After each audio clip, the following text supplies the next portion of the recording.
समस्त को त्राणकर्ता उद्धारकर्ता प्रभु जीशुख्रीष्ट नाम मोर नमस्कार जनावि। प्रिय माने ईश्वर अनुग्रह रूपे अनुग्रह करी देइथिबा एक समय आम मैंने बाइबल मध्य एक विषय आलोचना करवा। प्रथमे प्रार्थना करवा एवं वाक्य मध्य को जीवा। प्रेममय धन्यवाद जनावु पिता। पिता ए पर्यंत आम जीवन को आमको सुस्थिर भाव रखी आमको सुरक्षा दे पिता ए पर्यंत कड़ाई आनिल पिता। ए समय आपणकर वाक्य आलोचना करने को जाऊँ पिता। ए वाक्य अनेक को सांत्वना दे पार, अनेक को आपण निमंते बंचबारे दृढ़ बल दृढ़ मन उत्तम उत्साह दे पार पिता। प्रत्येक को से प्रकार विषय आम जपरी कहीपर पिता। आपण सहवर्ती हूँ पिता। शुणुवा प्रत्येक सहित रही से हृदय कार्य करतु। ए प्रार्थना प्रभु जीशुख्रीष्ट नाम मागी अनुरोध करुछु पिता। आमेन। प्रिय माने आज आम आलोचना करने जाऊँ विषय हूँ आसुवा कष्ट ईश्वर निमंते किपरि स्थिर हो रही पार। आसुवा कष्ट ईश्वर निमंते किपरि स्थिर हो रहा उचित। प्रिय माने एक जीवन में बपतिस्म नेबा आरंभ ईश्वर मानकर साहाय्य करते। बपतिस्म नेबा आरंभ अनेक विषय मात्र बपतिस्म नहीं वर्ष वर्ष वर्ष वर्ष होते जीवन में अनेक कष्ट आसे, अनेक दुख आसे। ए कष्ट दुख समय आम मैंने स्थिर भाव रहीबार अच्छी। मान विश्वास जीवन में स्थिर भाव रहू। आसुवा कष्ट ईश्वर निमंते स्थिर भाव आम मैंने रहीबार उचित। आम पूर्वे थी लोक मान थे आलोचना कले। आम पूर्वे थी लोक मैंने जीवन में मध्य कष्ट आसला। से जीवन में अनेक प्रकार विषय हेले आसीथिबा कष्ट समस्त जीवन में एक प्रकार आसी न थाए, भिन्न भिन्न प्रकार आसी थाए। हेले कष्ट आम माने ईश्वर को निमंते स्थिर भाव में छिड़ा रहीबार अच्छी। से विषय को आम आलोचना करवा। बाइबल एक वाक्य मैंने देखिले मार्क लिखित सुसमाचार 8 अध्याय 8 अध्याय 34 पद 35 पद। समस्ते आम मैंने बाइबल देखू। मार्क लिखित सुसमाचार 8 अध्याय 34 पद 35 पद। तत्पर जीशु अपना शिष्य मान सहित लोक समूह को निकट को डाकी कहले, केही जेबे मोर अनुगामी हेबाकू इच्छा करे तेबे से आपना को अस्वीकार करू, पुणी अपना क्रूस घिनी मोर अनुगमन करू। कौन कहते केही जदि मोर अनुगमन करने को इच्छा करे से आपना को अस्वीकार करू। आरंभ में सहज रूपे थी बोधे, किंतु ख्रीष्ट को अनुगमन कले आपण आपना को अस्वीकार करने परिस्थिति आसब। आप प्रस्तुत कि आपना को अस्वीकार करू, पुणी आपना क्रूस घिनी मोर अनुगमन करू। ईश्वर को जीशु विश्वास कले ईश्वर माने बंचुले के प्रकार समस्या आसो कहले अनेक प्रकार समस्या आसे। छोट छोट समस्या आसिले आम माने से छोट समस्या को जय करी आनंदित होता। किंतु ए प्रकार एक समस्या आसीबो। क्यों प्रकार समस्या कहले 35 पद पढ़ू। कारण जे कहीं अपना जीवन रक्षा करने को इच्छा करे से ता हराइब, किंतु जे कहीं मोर सुसमाचार निमंते अपना जीवन हराइब से ता रक्षा करिबो। क्यों प्रकार समस्या आसीबो कहले एक पार्श्व जगत थिबो, एक पार्श्व ईश्वर थिबे। जगत दरकार ना ईश्वर दरकार, ए प्रकार परिस्थिति आसीबो। सेतेबेले आमे कोन कहबा ए जगत दरकार कहबा कि ए जगत मोर दरकार, ए जगत मते थिले यथेष्ट कह भाबिबा कि जगत रे कोन अछि नाम अछि। जगत रे उत्तम नाम उत्तम सुनाम अधिकार धन संपत्ति ए समस्त अछि। ए समस्त आम थे यथेष्ट भाविबा कि नाई प्रभु मते थे यथेष्ट कहबा कि प्रभु आम थे यथेष्ट, मोर प्रभु मते थे यथेष्ट। এই ପ୍ରକାର ଭାବିବା, ଏ ପ୍ରକାର ମନୋଭାବ, ଏ ପ୍ରକାର ଚିନ୍ତାଧାରା ଆମମାନଙ୍କ ଠାରେ ରହି ଆମେ ବଞ୍ଚିବାର ଅଛି। ପ୍ରଭୁ ମୋତେ ଥିଲେ ଯଥେଷ୍ଟ ଏ ପ୍ରକାର ଭାବିବାର ଅଛି। 36 ପଦରେ କହୁଛନ୍ତି, ମାର୍କ ଲିଖିତ ସୁସମାଚାର 8 ଅଧ୍ୟାୟ 36 ପଦ, ଆଉ ମନୁଷ୍ୟ ଯେବେ ସମସ୍ତ ଜଗତ ଲାଭ କରି ନିଜ ଜୀବନ ହରାଏ ତେବେ ତାହାର କି ଲାଭ? ସମସ୍ତ ଜଗତ ଲାଭ କରି ଜୀବନ ହରାଇଲେ କି ଲାଭ? ଜଗତ ଆମମାନଙ୍କୁ ଦରକାର କହିବା କି? ଜଗତ ନିମନ୍ତେ ବଞ୍ଚିବା କି? ଈଶ୍ୱର ଦେଇଥିବା ଏ ଆୟୁଷ କାଳରେ ଏ ଜଗତ ନିମନ୍ତେ ଆମେ ବଞ୍ଚିଲେ, ଆମମାନଙ୍କ ପରିବାର ନିମନ୍ତେ ବଞ୍ଚିଲେ, ଆମମାନଙ୍କ ଜ୍ଞାତି ବର୍ଗ କୁଣିଆ ଏମାନଙ୍କ ନିମନ୍ତେ ଆମମାନଙ୍କ ଜୀବନ ବଞ୍ଚିଲେ, ଈଶ୍ୱରଙ୍କୁ ଅନ୍ୟ ପାର୍ଶ୍ୱରେ ରଖିଦେଲେ, ଏମାନଙ୍କ ନିମନ୍ତେ ଆମେ ବଞ୍ଚିଲେ, ଏମାନେ କେବଳ ଆମ ନିମନ୍ତେ କେତେ ପର୍ଯ୍ୟନ୍ତ ଆସିପାରିବେ କହିଲେ? ଆମମାନଙ୍କ ମରିଗଲେ ଏମାନେ ଶ୍ମଶାନ ପର୍ଯ୍ୟନ୍ତ ଆସନ୍ତି।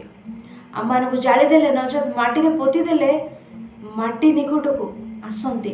ଆମ ସହିତ ସେ ମାଟିକୁ ଏମାନେ ଆସିବେ ନାହିଁ। ଅଳ୍ପ ଦିନ ପରେ ପାଶୋରି ଯାଆନ୍ତି। ଆପଣ ସ୍ମରଣ ରଖନ୍ତି ନାହିଁ। ଆମେମାନେ ମଧ୍ୟ ତାହା ହିଁ କରିଥାଉ। ଆମ ପରିବାରରେ ହେଉ, ଆମେ ଜାଣିଥିବା ଲୋକମାନଙ୍କ ମଧ୍ୟରେ ହେଉ, କିଏ ହେଲେ ଚାଲିଗଲେ, ଜାଣିଲୁ ଶୁଣିଲୁ ଓ ହାୟ କହିଥାଉ, ଅଳ୍ପ ଦିନ ସ୍ମରଣ ରଖିଥାଉ, ତାପରେ ପାଶୋରି ଯାଇଥାଉ। କେତେଜଣ ନା ପାଶୋରି ଗଲୁ। ସେହିପରି ଆମମାନେ ଏ ଜଗତ ନିମନ୍ତେ ବଞ୍ଚିଲେ ଜଗତ ଆମମାନଙ୍କୁ ପାଶୋରି ଯିବ, ସ୍ମରଣ ରଖିବ ନାହିଁ। ଆମମାନଙ୍କ ଜୀବନରେ ଆମମାନଙ୍କୁ ଦରକାର, ଆମମାନଙ୍କ ଜୀବନରେ ଆମମାନେ ବଞ୍ଚିବାର ଅଛି ପ୍ରଭୁଙ୍କ ନିମନ୍ତେ। ପ୍ରଭୁ ମୋର ଥିଲେ ଯଥେଷ୍ଟ। ପ୍ରଭୁ ଏକାକୀ ହିଁ, ସେ ଏକାକୀ ହିଁ। ସେ କ'ଣ କରିପାରନ୍ତି? ସେ ମୃତ୍ୟୁବରଣ କଲେ ଉଠାଇ ପାରନ୍ତି। ମୃତ୍ୟୁବରଣ କଲେ ଉଠାଇ ପାରନ୍ତି ସେ।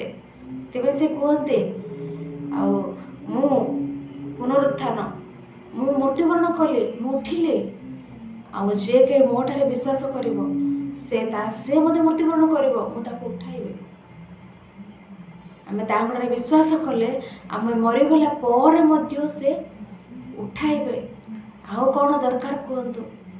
ଏଠାରେ କହୁଛନ୍ତି, ଆଉ ମନୁଷ୍ୟ ଯେବେ ସମସ୍ତ ଜଗତ ଲାଭ କରି ନିଜ ଜୀବନ ହରାଏ ତେବେ ତାର କି ଲାଭ? 37 ପଦରେ ପୁଣି ମନୁଷ୍ୟ ଆପଣ ଜୀବନ ବଦଳରେ କ'ଣ ଦେଇପାରେ? ଆମ ଜୀବନ ବଦଳରେ ଆମେ କ'ଣ ଦେଇପାରିବା? ଆମେ ମରିଗଲା ପରେ ଉଠାଇବି କହୁଛନ୍ତି। ମଣିଷମାନେ ଆମେ ମରିଗଲା ପରେ ଆମ ସମାଧି ପର୍ଯ୍ୟନ୍ତ ଆସି କିଛି ଦିନ ସ୍ମରଣ ରଖି ତାପରେ ଭୁଲିଯାଆନ୍ତି, କିନ୍ତୁ ଯୀଶୁଖ୍ରୀଷ୍ଟ ମରିଗଲା ପରେ ଉଠାଇବେ। ସେହିପରି ଆଉ ବେଥାନିଆ ସ୍ଥିତ ଏକ ବେଥାନିଆ ଗ୍ରାମରେ ଲାଜର ନାମକ ଜଣେ ବ୍ୟକ୍ତି ଥିଲେ। ଲାଜରଙ୍କର 2 ଭଉଣୀ ମାର୍ଥା, ମରିୟମ 2 ଜଣ ଥିଲେ। ଲାଜର ଯୀଶୁଙ୍କୁ ଅଧିକ ପ୍ରେମ କରୁଥିଲେ। ଯୀଶୁଖ୍ରୀଷ୍ଟ ମଧ୍ୟ ଲାଜରଙ୍କୁ ଅଧିକ ପ୍ରେମ କରୁଥିଲେ। ଲାଜର ଯୀଶୁଙ୍କୁ ପ୍ରେମ କରୁଥିଲେ, ଯୀଶୁଖ୍ରୀଷ୍ଟ ଲାଜରଙ୍କୁ ପ୍ରେମ କରୁଥିଲେ।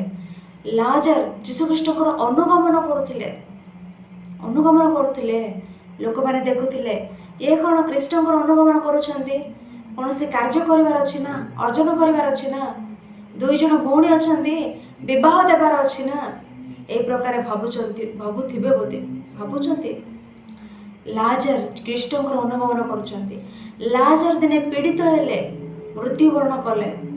ଏହା ଶୁଣି ଯୀଶୁଖ୍ରୀଷ୍ଟ ଆସିଲେ, ମରିଯାଇଥିବା ଲାଜରଙ୍କୁ ଉଠାଇଲେ। ଲାଜରଙ୍କ ସହିତ ବଞ୍ଚିଥିବା ଲୋକମାନଙ୍କ ମଧ୍ୟରେ ଲାଜର ଥିବା ସମୟରେ ଅନେକ ଧନୀ ଲୋକମାନେ ଥାଇପାରନ୍ତି, ସେମାନେ ମୃତ୍ୟୁବରଣ କରିଥାଇପାରନ୍ତି, କିନ୍ତୁ ସେମାନେ ଉଠାଗଲେ ନାହିଁ। ଯୀଶୁଙ୍କର ଅନୁଗମନ କରିଥିବାରୁ ଲାଜରଙ୍କୁ ଯୀଶୁଖ୍ରୀଷ୍ଟ ଉଠାଇଲେ। ମାନେ ଯୀଶୁଙ୍କର ଅନୁଗମନ କଲେ, ଯୀଶୁଙ୍କ ପାଇଁ ବଞ୍ଚିଲେ, ସେ ଉଠାଇବେ ମୃତ୍ୟୁରୁ। ଯଦି ଲାଜର এই ଜଗତ ନିମନ୍ତେ ହିଁ ବଞ୍ଚିଥାନ୍ତେ, ତାହେଲେ ଯୀଶୁ ଉଠାଇଥାନ୍ତେ କି? ତାଙ୍କ ବିଷୟରେ ଆଜି ଆମେ ପଢ଼ିଥାନ୍ତୁ କି? ଦେଖନ୍ତୁ ପ୍ରିୟ, ତେଣୁ ଏ ସମସ୍ତ ଜଗତ ଲାଭ କରି ଆମେ ପ୍ରାଣ ହରାଇଲେ କି ଲାଭ? ଜଣେ ଧନୀ ଲୋକ ଅଛନ୍ତି ବାଇବେଲରେ, ସେ ସମସ୍ତ ଖାଦ୍ୟଦ୍ରବ୍ୟ ସଞ୍ଚୟ କଲେ, ଆପଣ ପ୍ରାଣ ହରାଇଲେ, ସେସବୁ କାହାର ହବ? ସେଥିରେ କି ଲାଭ?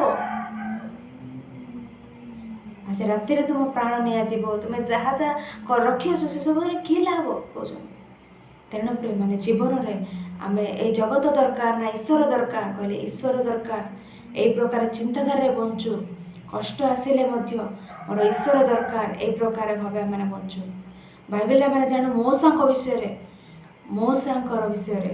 मौसा फरो कन्या पुत्र रूपे ख्यात होगा नास्ती कले फरो झील ही कहुच्छे मत माँ बोली डाक मिश्र समस्त धन मिश्र राजा रूपे हम मौसा कौन कर मना कर फरो कन्यार पुत्र रूपे डका से मना कर जीवन में एक पार्श्व ईश्वर अच्छा एक पार्श्व धन अच्छी एक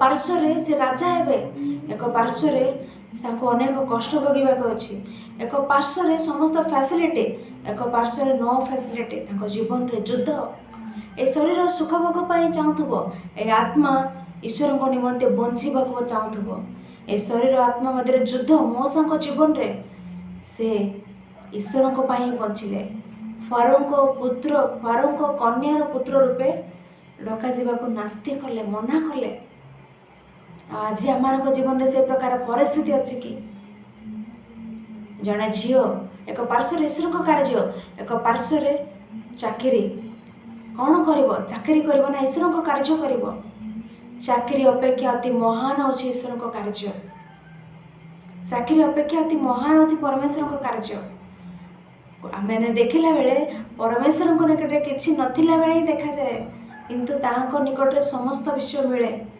तेणु परमेश्वर आम को थिले यथेष्ट आम ईश्वर को कार्य थिला बेले निंदारे अपमान से आम साहाय्य से आम सहित थे तेणु परमेश्वर आम सहित थिले यथेष्ट समस्त विषय ठार जगत रे परमेश्वर महान अटंती तेणु जीवन में ईश्वर दरकार ना जगत दरकार ना ईश्वर दरकार कहले ईश्वर दरकार ए प्रकार मन करू भक्ति जीवन उत्तम रूपे परमेश्वर को निमंते बंचु मौसा कहते पापर क्षणिक सुख भोग अपेक्षा ईश्वर को लोक मान सहित दुख भोग कर भल ईश्वर को लोक मान सहित दुख भोग कर पापर क्षणिक सुख भोग कर जगत को देखी ए जगत क्यों प्रकार देखुं मौसा स्वर्गराज्य को ये जगत सहित तुलना कर देखिले मौसा मूर्ख नुहति मिश्र देश ही राजा रूपे मिश्र धन मिश्र देश अति उत्तम रूपे बंचवा सुजोग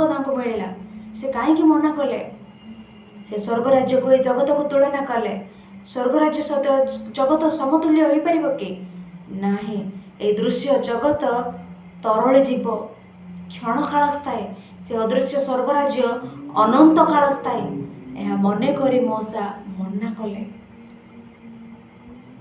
मौसा यह चिंता करी मना कले तेणु स्वर्गराज्य जीवार सुजोग से पाइले बाइबल रे आ जड़े व्यक्ति अच्छा एलिशा दास गेहेजी कौन कले एक पार्श्वर रूपा अन्य पार्श्वर ईश्वर को अन्य पार्श्वर रखदेले रूपा दरकार कहले रूपा पछरे गले से कौन पाइले जीवन आम मैंने जानू तेणु प्रिय मैंने मौसा ईश्वर दरकार कहले स्वर्गराज्य जीवार सुजोग पाइले आम जानू तेणु आसुवा कष्ट ईश्वर को निमंते